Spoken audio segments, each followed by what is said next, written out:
What's up, everybody? Spring has finally sprung here in New York, and you know what that means. That means that it's time to break out the grill and get grilling. I gave some thought to what my first grilling dish was going to be here on In Search of Flavor, and that's actually a lie. I knew that it was going to be steak out of the gate. The question was, what kind of steak? And I have settled on skirt steak. Skirt steak delivers big in the flavor department, so that's what we're looking at today. Steak falls into that category of foods that I sort of classify as simple but not easy. It certainly is simple to take a steak and throw it on the grill and hope for the best, but it's not easy to deliver a steak to the table that everybody wants to eat. I find this problem to be so chronic that I don't even order steak in restaurants because I'm so often disappointed with what is served. That's a real shame because steak delivers big in the flavor department, and especially the skirt steak. So stick around, because today we're going to look at skirt steak. We're going to look at a little bit of its history. We're going to talk to our friend Rancher Bob down there in Texas and find out from where on the steer does the skirt steak hail, and finally, what are our best grilling options for the skirt steak. Stick around as we go in search of flavor.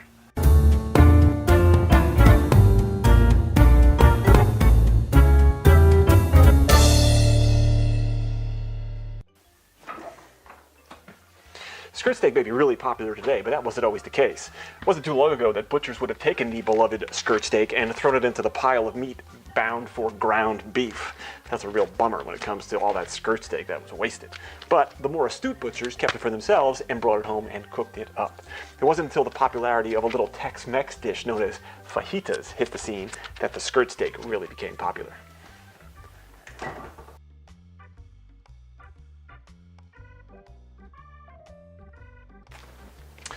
So the first culinary evidence of fajitas shows up in the 1930s in the ranch lands of South and West Texas. At the time when they were running cattle drives, the people running the drives would butcher some of the animals to feed the guys working the drives.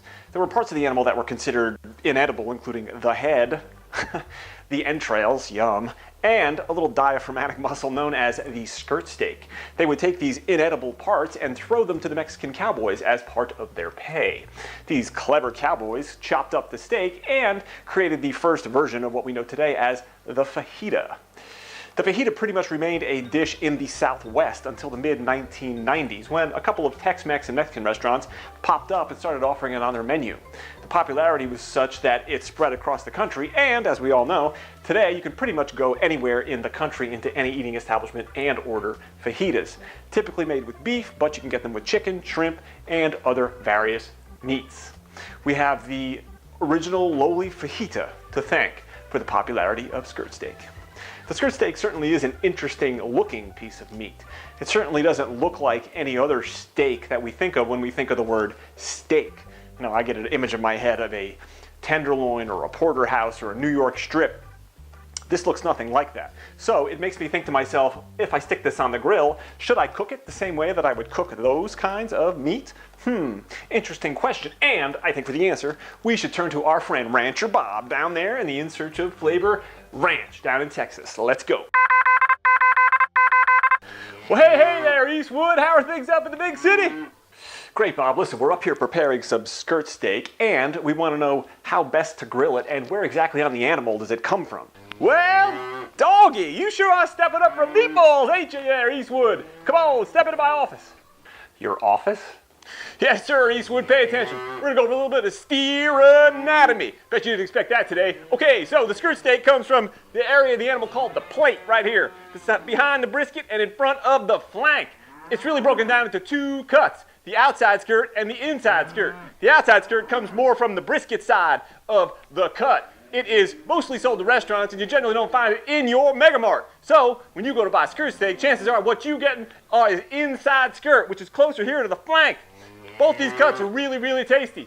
The inside skirt, that generally the one that you can buy, is a little tougher. But if you handle it properly, it is a tasty dog indeed. Woof! You understand, Eastwood? That's the story between inside, outside skirt. You got all that? Yeah, interesting. And what about cooking? Do we cook this the same way we would cook any other steak? Oh, you want high, hot heat here, Eastwood, as hot as you can get it. And the reason is because you got a really thin piece of meat here with a big surface to mass ratio. You understand what that means, Eastwood? You know what a surface to mass ratio is? Yeah, it means that there's a lot of surface area, but because the meat is so thin, there's not a lot of mass. It's the opposite of, say, like a chicken or a turkey. Check out the big brain on Eastwood. He's smarter than he looks. Oh, thanks, Bob. Are we becoming friends now? No, you buffoon. I'm just telling you how to cook meat, you understand? So, get your fire good and hot, get that bugger on there where the grill is good and hot, and you're gonna get browning on the outside, and woo, we got some tasty meat going on, Eastwood. You like your meat medium rare, Eastwood? How do you like your meat? Medium rare? Yes, I do, Bob. Yes, I do. I'm a medium rare guy. My kids like it a little more well done, but I go medium rare. Anything else we should know, Bob, before we go? Oh boy, whatever you do, don't overcook it. It'll be like chewing rubber bands, Eastwood. Chewing rubber bands. Nobody wants to do that. That is not good, tasty food on Eastwood, you understand? So, cook it hot and high, put it in some tin foil. When it's done, let it rest in there for 10 minutes. Oh boy, it's stewing in its juices. You want to let it stew. So once it's done, whip out your blade and cut it perpendicular to the grain of the meat, you understand? Then, get yourself maybe a piece of corn on the cob and a side salad, and woo! You got yourself a feast, Eastwood. Yahoo! Thanks, Bob. Well, thanks to Bob, we know we need high, hot, direct heat. Luckily, this bugger can serve up all the heat we need. And we have the added bonus of actually having a fire, so I can add wood chips and get that extra smoky flavor on my meat. So the next question is how we go to fuel our fire. I typically choose a different fuel depending on what it is I'm cooking. I'll go with natural charcoal briquettes if I'm going to cook something that's going to take over an hour, as these things cook slowly and give off good heat for that amount of time. The issue with charcoal briquettes is that they contain binders and petroleum, yum, that can add funky flavors to your food if you don't let them be good and ready by the time you put your food on.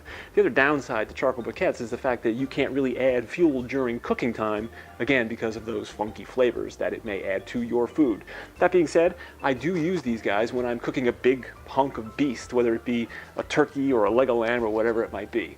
Also, as a side note, a lot of the championship barbecue guys use charcoal briquettes. But like Rancher Bob said, we need fast and we need hot. And for that, my friends, I go with natural chunk charcoal. This stuff is wood that's already been burned. So it's essentially just carbon, and it burns really fast and really hot. Sounds like just what we need for our skirt steak. To get us started, I have a chimney starter with some newspaper, and in 10 minutes, we're gonna have an inferno.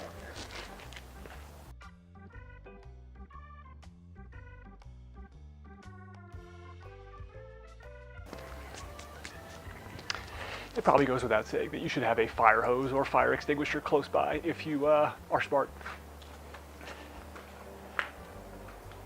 With our fire outside getting rocket hot, let's turn our attention to the meat. You know, the meat that you took out of the refrigerator 2 hours ago so that it could come to room temperature, and the meat that you salted liberally to bring the proteins up to the surface of the meat, and the meat that you trimmed of excess fat.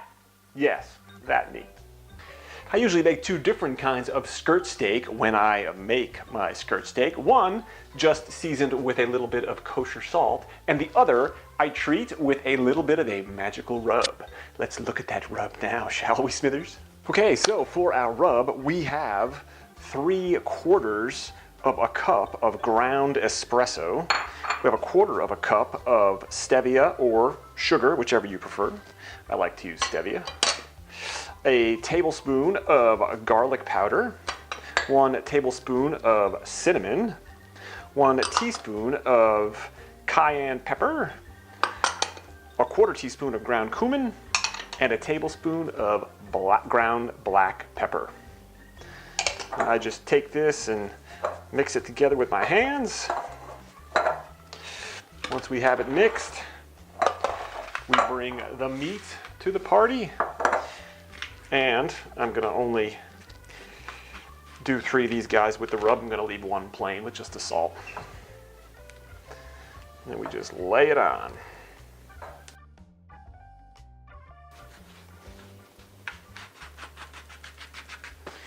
And now this steak is ready to hit the grill. Okay, so we had our coals ready to go, and I dumped them into my kettle. So I put the lid on with my grill to let the grill heat through. I gave it about 5 minutes to heat. So I'm just gonna give it a quick scrape with my brush, and I just add the wood chips, and then on goes the steak.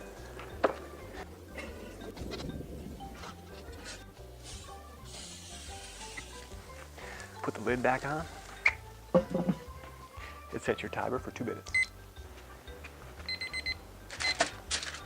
At the 2-minute mark, go ahead and give your steaks a flip.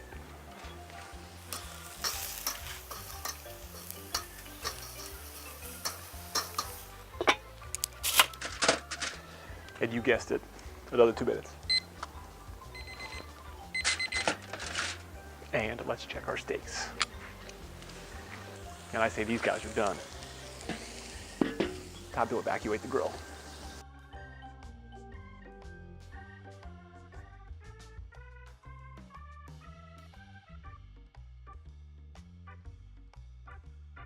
Okay, so now our food is done cooking, so we're gonna let it sit in the foil for 10 minutes, and then we're gonna get to carving. So almost as important as how you cook your skirt steak is how you carve your skirt steak. Let's take a look. So we have our luscious piece of meat here that's completed. And you can see, if you look at this meat closely, you can see that there's a grain running this way in the meat. We want to cut across the grain so that we get little short fibers, little short muscle fibers that we can chew on, and they're tender. If we cut it with the grain, if we cut it this way, then they'll be long and chewy, and that's bad. So we want to cut it this way. So the way that I typically do this is I'll take my piece of meat and I'll cut it into pieces, and then those pieces get sliced down like that. And you can see, beautiful medium rare. This is where I find if I didn't put enough salt on before I cooked it, that I would add some salt.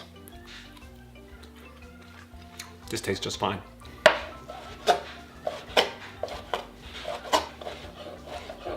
So if you were to take your skirt steak, thusly, put some on a plate, and maybe accompany it with a slice of corn on the cob, and perhaps a little bit of arugula salad. And there you have a luscious meal. So there you have it, folks. I hope you enjoyed this video, and I hope you now have the desire to go out and fire up your grill and whip up some skirt steak. It is tasty stuff. Just remember, cook it hot, hot, hot. Over high heat, wrap it in foil, let it sit in there for 5 to 10 minutes to rest, then chop it perpendicular to the grain of the meat and serve. It is good stuff, and I think you will agree it delivers big in the flavor department. Thanks for watching this video. If you like it, why not go ahead and give us a thumbs up? If you really liked it, why not go ahead and subscribe? So we have new videos coming all the time, and I would hate for you guys to miss anything that's coming right here on In Search of Flavor. So thanks a lot for watching. I'm gonna go enjoy some skirt steak, and I'll see you around the interwebs. Adios.